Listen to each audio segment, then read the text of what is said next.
السلام علیکم ورحمۃ اللہ وبرکاتہ نحمدہ ونصلی علی رسولہ الکریم اما بعد۔ امید کرتے ہیں آپ تمام سسٹرز خیر و عافیت سے ہوں گی اور ایمان کی بہترین حالت میں ہوں گی۔ اللہ رب العزت سے دعا ہے آپ کی طرف ہر بڑھنے والا شر خیر میں بدل دے، آمین آمین۔ پیارے سسٹرز، ہم لوگ سورہ نساء کی آیت مبارکہ 43 تک ٹرانسلیشن اور آیت مبارکہ 38 تک تفسیر کر چکے تھے۔ آج مزید ٹرانسلیشن کا لیسن نہیں دیا جائے گا، تفسیر کا لیسن آیت مبارکہ 39 سے سٹارٹ کریں گے۔ رب اشرح لی صدری ویسر لی امری واحلل عقدۃ من لسانی یفقہوا قولی اللہم بارک لنا فی اوقاتنا اللہم فقہنا فی الدین اللہم انی اسألک الہدی والتقی والعفاف والغنی اللہم الہمنی رشدی واعذنی من شر نفسی۔ اعوذ باللہ من الشیطان الرجیم وماذا علیہم لو آمنوا باللہ والیوم الآخر وانفقوا مما رزقہم اللہ وکان اللہ بہم علیما۔ تفسیر، جیسا کہ ہم لوگ آیت مبارکہ 38 میں پڑھ چکے کہ جو لوگ ریاکاری کرتے ہیں، جو لوگ دکھلانے کے لیے ریاکاری کے لیے اپنے مال خرچ کرتے ہیں اور اللہ اور روز آخرت پر ایمان نہیں رکھتے، تو ایسے لوگ پھر شیطان کے بھائی ہیں۔ تو شیطان انسان کا بہت برا ساتھی ہے، یعنی کرینہ ہے، اور یہ کرینہ بہت ہی برا ہے۔ تو اللہ رب العزت اسی بات کو کنٹینیو کرتے ہوئے مزید کیا فرما رہے ہیں کہ اگر یہ لوگ ایمان لے آتے اللہ پر اور آخرت کے دن پر، اور جو کچھ ان کو اللہ نے عطا کیا ہے اس میں سے خرچ کرتے، تو ان کا کیا نقصان ہوتا؟ کیونکہ انسان کی جو جان ہے، انسان کا جو مال ہے، یہ سب کچھ اللہ کی عطا کردہ ہے۔ نہ تو انسان کی جان اپنی ہے، نہ انسان کا مال اپنا ہے، یہ سب کچھ اللہ رب العزت نے تو اس کو عطا کیا ہے۔ کیونکہ جب انسان دنیا پہ آتا ہے تو بالکل خالی ہاتھ ہوتا ہے، کچھ بھی لے کر نہیں آتا۔ یہ سب کچھ اللہ تعالیٰ بعد میں انسان کو اپنی رحمت سے عطا کرتے ہیں۔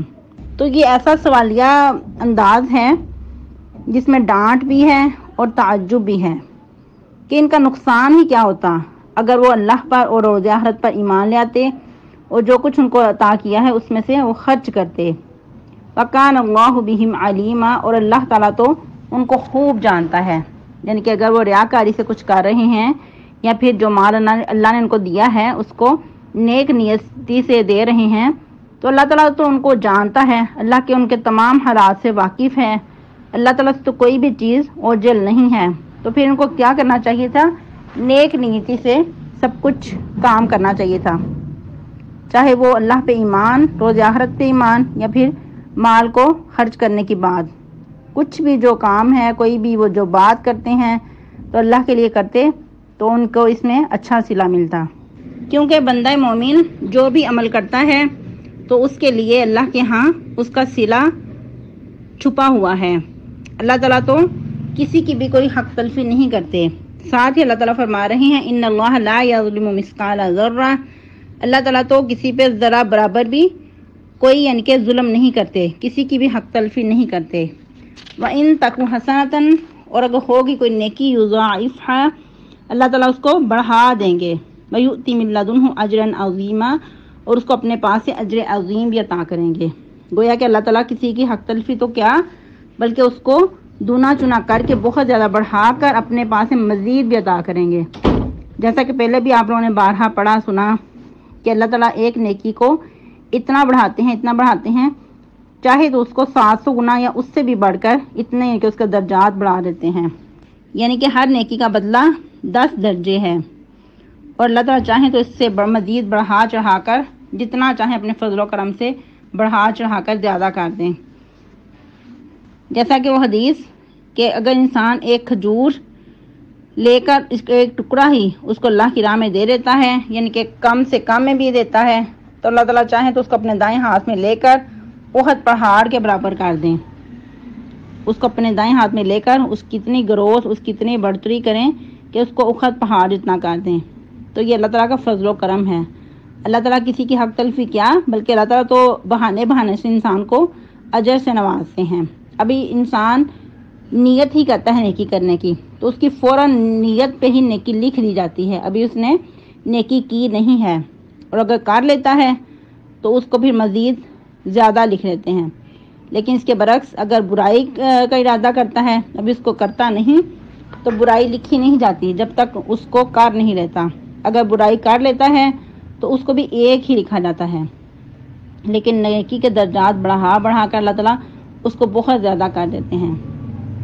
اس میں ایک واقعہ ملتا ہے، جیسا کہ سیدنا علی رضی اللہ تعالیٰ عنہ سے قول ہے کہ یعنی کہ منقول ہے، وہ فرماتے ہیں کہ کسی کافر نے کہا کہ جس آخرت پر ایمان لاتے ہو تم روز روز کہتے رہتے ہو کہ آخرت ہے، مرنے کے بعد زندہ ہونا ہے، آخرت میں حساب کتاب ہونا ہے، وہ تو محض ایک مفروضہ ہے جسے تم یقینی طور پر ثابت بھی نہیں کر سکتے، تمہارے پاس کوئی ایسی دلیل نہیں کہ تم اس کو دکھاؤ، تو پھر اس مفروضے کی بنا پر تم مختلف پابندیوں کے بھی پابند ہو کہ اپنے اوپر تم نے بلا وجہ کی پابندیاں عائد کی ہوئی ہیں، اپنا مال بھی خرچ کرتے رہتے ہو، ہر طرح کی لذات کو بھی یعنی کہ چھوڑے ہوئے ہو، دنیا کی جو لذات ہیں ان سے تم نے کنارہ کیا ہوا ہے، تو اس طرح تم ہر طرح کی نعمتوں سے محروم ہو، تو یہ کیا سراسر نقصان نہیں ہے؟ تو سیدنا علی رضی اللہ تعالیٰ نے کیا ہی خوبصورت جواب دیا کہ جتنا وقت ہم اللہ کی عبادت میں رہتے ہیں یہ تو بات یقینی ہے کہ کم سے کم اتنی دیر ہم بری باتوں برے کاموں سے بچے رہتے ہیں، اور اگر ہم مال خرچ کرتے ہیں تو اس کا بھی کسی ضرورت مند کو فائدہ ہوتا ہے، پھر ہمیں ان کاموں سے خوشی بھی حاصل ہوتی ہے کہ جو ہم دنیا کے لذات کو چھوڑ کر مزے اڑانے کی بات ہے، تو وہ بھی ظاہری بات ہے، ہمیں آخرت پہ یقین ہے کہ یہ دنیا چند روزہ ہے، یہ فانی ہے، تو اس کو چھوڑ جانا ہے، تو جو آخرت ہے اس میں ہمیں اس کا ضرور صلہ ملے گا، ضرور اس کا اچھا بدلہ ملے گا۔ اور باقی رہ گئی بات مرنے کی، تو مرنے کے بعد ہم سب نے برابر ہو جانا، تم نے بھی اور ہم نے بھی، ہم سب کا ایک ہی انجام ہے کہ مار کا مٹی ہو جانا ہے، تو پھر مرنے کے بعد اگر ہمارا نظریہ درست ہوا تو تم ان راحتوں سے نعمتوں سے محروم ہو جاؤ گے جن نعمتوں کے ہم مستحق ہیں، تو تم اس کے بدلے میں کئی طرح کے مصیبتوں اور جہنم کے جس عذاب ہے سزا ہے وہ تمہیں بھگتنا ہوگا۔ اور اگر بالفرض تمہارا نظریہ درست نکلا کہ تمہارا یعنی کہ مرنے کے بعد کوئی جزا سزا نہیں ہے، تو تمہارا اس میں کیا بگڑتا ہے کہ اگر ہم کچھ نیک اعمال کرتے ہیں؟ تو جب ایسی انہوں نے مثال دی، اس طرح سمجھانا چاہا، تو اس بندے کے ایسی یعنی کہ عقل میں بات آئی، تو کہتے ہیں کہ وہ ایمان لے آیا۔ اللہ اکبر کبیرہ۔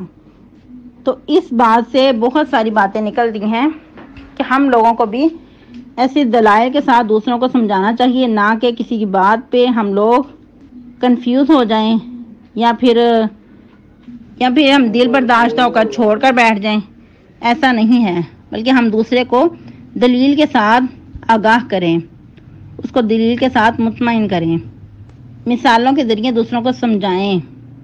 پھر مزید اللہ رب العزت کیا فرما رہے ہیں؟ فَكَيْفَ إِذَا جِئْنَا مِن كُلِّ أُمَّةٍ بِشَهِيدٍ وَجِئْنَا بِكَ عَلَى هَؤُلَاءِ شَهِيدًا، تو اس وقت کیا حال ہوگا جب ہم ہر امت میں سے ایک گواہ لائیں گے اور اے نبی صلی اللہ علیہ وسلم آپ کو بھی ان پر گواہ مقرر کریں گے۔ اس کے بارے میں حدیث سے بھی پتہ چلتا ہے، قیامت کا منظر کھینچا جا رہا ہے حدیث میں کہ جب میدان محشر قائم ہوگا، اللہ کی عدالت لگے گی، تو اس وقت ہر امت میں سے ایک ایک گواہ لایا جائے گا، اور اس امت کا نبی بھی ہوگا اور یہ بھی گواہی دیں گے، یعنی کہ محمد رسول اللہ صلی اللہ علیہ وسلم کو بھی بطور گواہ دوسری امتوں پہ پیش کیا جائے گا، اور پھر امت محمدیہ صلی اللہ علیہ وسلم کو بھی دوسری امتوں پہ گواہ پیش کیا جائے گا، یعنی ہر امت کو بھی پیش کیا جائے گا، اور ان کے نبی بھی ساتھ ہوں گے جو کہ گواہی دیں گے کہ اللہ تیرا پیغام جس طرح تو نے کہا تھا ویسے ہی ہم نے پہنچا دیا۔ لیکن وہ جو امت ہوں گے، امتی نہیں مانیں گے، صاف انکار کر دیں گے کہ ہمارے پاس تو کوئی ڈرانے والا ہی نہیں آیا تھا، ہمیں تو کسی چیز کا پتہ ہی نہیں ہے، وہ سیدھا ہی انکار کر دیں گے، جھوٹ بول دیں گے۔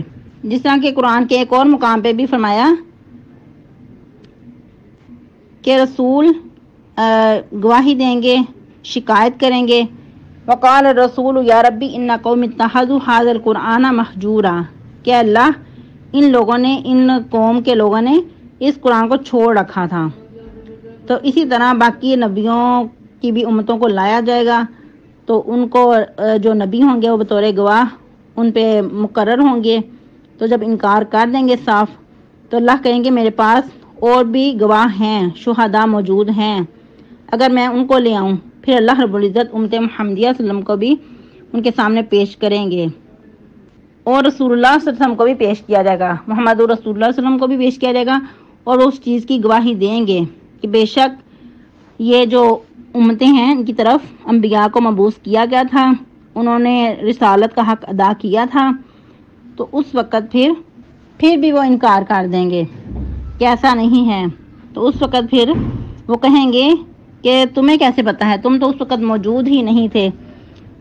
تو پھر کہا جائے گا کہ اللہ رب العزت نے جو بذریعہ وحی یہ سب کچھ نازل کیا تھا اس کے ذریعے ہمیں بتایا گیا تھا کہ ایسا ہوا ہے. یہ سابقہ امتوں کی جو واقعات ہیں وہ بذریعہ وحی بتائے گئے تھے، جیسا کہ آپ لوگ بھی قرآن میں بارہا پڑھتے ہیں کہ اللہ رب العزت فرماتے ہیں کہ اے نبی صلی اللہ علیہ وسلم یہ جو غیب کی باتیں ہیں، غیب کی خبریں ہیں، یہ ہم آپ کو بذریعہ وحی بتاتے تھے، اگرچہ اس وقت آپ موجود نہیں تھے لیکن یہ برحق ہیں، یہ سچے واقعات ہیں. اس آیت مبارکہ کے شان نزول میں ایک واقعہ ملتا ہے کہ ایک مرتبہ نبی صلی اللہ علیہ وسلم نے عبداللہ بن مسعود رضی اللہ تعالیٰ عنہ کو فرمایا کہ مجھے قرآن سناؤ، یعنی کہ سورہ نساء کی یہ آیت مبارکہ سناؤ. تو فرمانے لگے کہ اے اللہ کے نبی صلی اللہ علیہ وسلم آپ پہ قرآن اترا ہے اور میں آپ کو سناؤں؟ تو آپ نے فرمایا کہ ہاں مجھے اچھا لگتا ہے کہ میں دوسروں سے قرآن سنوں. تو عبداللہ بن مسعود فرماتے ہیں کہ میں نے سورہ نساء پڑھنا شروع کی. جب اس آیت مبارکہ پہ پہنچا فَكَيْفَ إِذَا جِئْنَا مِن كُلِّ أُمَّةٍ بِشَهِيدٍ وَجِئْنَا بِكَ عَلَىٰ هَٰؤُلَاءِ شَهِيدًا. تو میں نے آپ وسلم کی طرف دیکھا تو آپ وسلم کے آنسو بہہ رہے تھے اور آپ وسلم نے فرمایا کہ حسبک، اب بس کرو. تو یہ آنسو کیسے تھے؟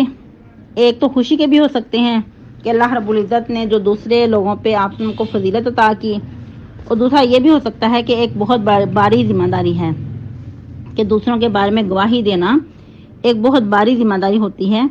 تو یہ اس ذمہ داری کی وجہ سے بھی ہو سکتا ہے کہ آپ وسلم کے جو آنسو بہ رہے ہوں. تو اس آیت سے آپ وسلم کی جو تمام انبیاء پہ فضیلت ہے اس کا بھی پتہ چلتا ہے، اور اسی طرح امت محمدیہ صلی اللہ علیہ وسلم کی بھی فضیلت باقی امتوں پہ ہے وہ بھی پتہ چلتا ہے کہ اللہ رب العزت نے امت وسط بنایا ہے اور دوسری امتوں کے مقابلے میں امت محمدیہ کو شرف عطا کیا ہے کہ وہ دوسری امتوں پہ گواہی دیں گے، گواہ بنیں گے. ادھر تھوڑی سی مزید وضاحت کرنا چاہوں گی کہ کچھ لوگ نبی صلی اللہ علیہ وسلم کو حاضر ناظر کہتے ہیں. تو یہ ان کا نظریہ عقیدہ ان کا باطل ہے، کیونکہ آپ وسلم دنیا سے چلے گئے، دنیا سے رخصت ہو گئے، وفات پا گئے. جس طرح باقی انسانوں کو موت آتی ہے اسی طرح آپ وسلم کو بھی انسان ہونے کے ناطے موت آئی. اور یہ آپ وسلم کے لیے موت کا ورڈ کوئی توہین کی بات نہیں ہے، کیونکہ قرآن نے خود آپ وسلم کے لیے موت کا ورڈ یوز کیا ہے. قرآن میں کیا فرمایا؟ اِنَّكَ مَيِّتٌ وَإِنَّهُم مَيِّتُونَ. اے نبی صلی اللہ علیہ وسلم آپ بھی وفات پا جائیں گے اور یہ لوگ بھی مر جائیں گے. تو اور بھی مقامات سے پتہ چلتا ہے آپ وسلم کی وفات کا ورڈ آیا ہے، اور احادیث مبارکہ سے بھی پتہ چلتا ہے کہ آپ وسلم کی وفات ہوئی. آپ وسلم کو بھی اسی طرح موت آئی جس طرح باقی انسانوں کو موت آتی ہے. البتہ آپ وسلم کے جو فضائل ہیں، جو آپ وسلم کے شرف ہیں، وہ باقی انسانوں سے مختلف ہیں. تو لیکن یہ نہیں ہم کہہ سکتے کہ آپ وسلم کے لیے موت کا ورڈ توہین آمیز ہے، کیونکہ قرآن مجید جو کہ آپ وسلم کی فضائل، آپ وسلم کی جو مناقب ہیں اس پہ مکمل کا سارا نازل ہوا. تو پھر یہ کیسے ہو سکتا ہے کہ قرآن آپ وسلم کی توہین کی بات کرے؟ تو اس لیے یہ کہنا کہ آپ وسلم ہر جگہ پہ حاضر ناظر ہیں تو یہ غلط بات ہے. آپ وسلم دنیا پہ آئے، جتنے سال آپ وسلم کی زندگی تھی آپ وسلم دنیا پہ رہے اور آپ وسلم کا جو مشن تھا اس کو پورا کیا. پھر آپ وسلم کو موت آئی اور ان کو غسل دیا گیا، ان کی بھی ان کی تدفین ہوئی. اب نبی صلی اللہ علیہ وسلم کا جو دنیا سے رابطہ ہے وہ بالکل نہیں ہے. اب یہ کہنا کہ وہ آتے ہیں یا پھر وہ ہر جگہ پہ حاضر ناظر ہیں تو یہ غلط بات ہے. یہ انسان کے عقیدے کی خرابی ہے. انسان کو اپنے ایمان کی خیر منانی چاہیے. اس طرح کی باتیں کر کے، اندھی تقلید کر کے، تو انسان کا اگر ایمان ہی ضائع ہو جائے، انسان کے جو عقیدہ ہے وہی باطل ہو جائے، تو پھر انسان کے پلے کیا رہ جائے گا؟ تو اس لیے انسان کو چاہیے کہ خود قرآن و حدیث کا مطالعہ کرے، خود پرکھے تو پھر ثابت قدمی کے ساتھ اس ایمان پہ جمع رہے کہ جو سچا اور سچا دین ہے، جو روز روشن کی طرح واضح ہے۔ سبحان ربک رب العزت عما یصفون وسلام علی المرسلین والحمد للہ رب العالمین وصلی اللہ علی النبی۔ اور کچھ اہم بات آپ لوگوں کے گوش گزار، جیسا کہ شوال کا مہینہ گزر گیا، اس کے بعد پھر ذوالقعدہ کا مہینہ شروع ہے۔ آج ذوالقعدہ کی 17 ہے، یعنی کہ چاند کی، جس کو ہم کہتے ہیں عموماً خالی مہینہ کہا جاتا ہے۔ تو یاد رہے کہ کوئی بھی مہینہ اللہ کے ہاں خالی نہیں ہے۔ البتہ یہ بات ہو سکتی ہے کہ پہلے رمضان تھا، پھر رمضان میں روزے رکھنے اہم تھے، پھر اس کے بعد شوال میں شوال کے روزے رکھنے تھے، پھر اس کے بعد ذوالقعدہ میں کوئی ایسی یعنی کہ باقاعدہ عبادت نہیں مقرر کی گئی۔ تو ہو سکتا ہے اس وجہ سے لوگ خالی کہتے ہوں، یا واللہ عالم کیا ان کا عقیدہ ہے، کیا نظریہ ہے ان کا، کس نظریے سے ان کو اس مہینے کو خالی کہتے ہیں۔ تو خیر، نیکسٹ ذوالحجہ کا مہینہ سٹارٹ ہونے والا ہے۔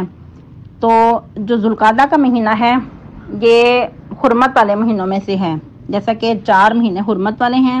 تو آپ لوگوں نے لیسن بتانا ہے کہ کون کون سے مہینے حرمت والے ہیں اور کون کے 4 ہیں، نام بھی بتانے ہیں ان کے۔ تو حرمت والے مہینوں میں سے یہ ایک ذوالقعدہ کا مہینہ ہے۔ تو جس طرح اس مہینے کی اہمیت کے پیش نظر ہر نیکی کا بدلہ جو ہے، اجر جو ہے وہ بڑھ جاتا ہے، اسی طرح کسی بھی گناہ کرنے کا گناہ مزید بڑھ جاتا ہے۔ تو یاد رہے کہ اس مہینے میں جنگ و جدال سے باز رہنا ہے اور گناہوں سے بھی باز رہنے کی کوشش کرنی ہے۔ اور عرب والے اس مہینے کا بہت احترام کرتے تھے، حرمت والے مہینوں کا اتنا احترام کرتے تھے، یہاں تک کہ اگر باپ کا قاتل بھی سامنے آ جاتا تو اس کو کچھ نہ کہتے، یعنی کہ حرمت کے مہینوں کا خیال رکھتے، اس کی پاسداری کرتے۔ لیکن افسوس کے ساتھ کہ آج اگر ہم اپنے معاشرے میں نظر دوڑائیں تو یہ چیزیں نظر نہیں آتی، حرمت پامال ہوتی نظر آتی ہے۔ قتل و غارت ویسے ہی جاری ہے جیسا کہ عام مہینوں میں ہے، حالانکہ قتل و غارت تو ویسے ہی حرام ہے۔ انسانی جان بہت قیمتی ہے، ایک انسان کا دوسرے انسان پہ بہت بڑا حق ہے، اس کی عزت، اس کی آبرو کی حفاظت کی جائے، اللہ کے حق کے ساتھ، وہ بھی اگر اسلامی خلافت ہو اس وقت، وہ پھر اسلامی جو حکومت ہے اس کی ذمہ داری ہے کہ اس طرح کے حقوق ایک دوسرے کو دلائے جائیں۔ ہر انسان کی ذمہ داری نہیں کہ ہر انسان اٹھ کر دوسرے کو حقوق دلانے بیٹھ جائے۔ اصل میں جو یاد دہانی تھی وہ یہ تھی کہ نیکسٹ ذوالحجہ کے جو دن شروع ہونے والے ہیں بہت ہی اہم ہیں، بہت ہی اہمیت کے حامل ہیں اور تمام دنوں سے افضل دن ہیں۔ تو جو باقی دن ہمارے پاس رہ گئے ہیں تو ان دنوں میں ہی جو بڑے بڑے کام ہیں وہ نمٹا لیں، عید کے جو کپڑے وغیرہ سلائی کروانے ہیں وہ بھی ابھی سے کر لیں، تو اپنے آپ کو 10 ذوالحجہ کے جو یعنی کہ پچھلا عشرہ ہے اس کے لیے تیار کریں۔ تو ان میں کثرت سے عبادت کیجیے گا اور ذوالحجہ کے شروع ہونے سے پہلے اپنے بڑے بڑے کام نمٹا لیں اور اللہ سے توفیق بھی مانگیں کہ اللہ تعالیٰ ہمیں ان دنوں میں خاص عبادت کرنے کی توفیق عطا فرمائے۔ السلام علیکم ورحمۃ اللہ۔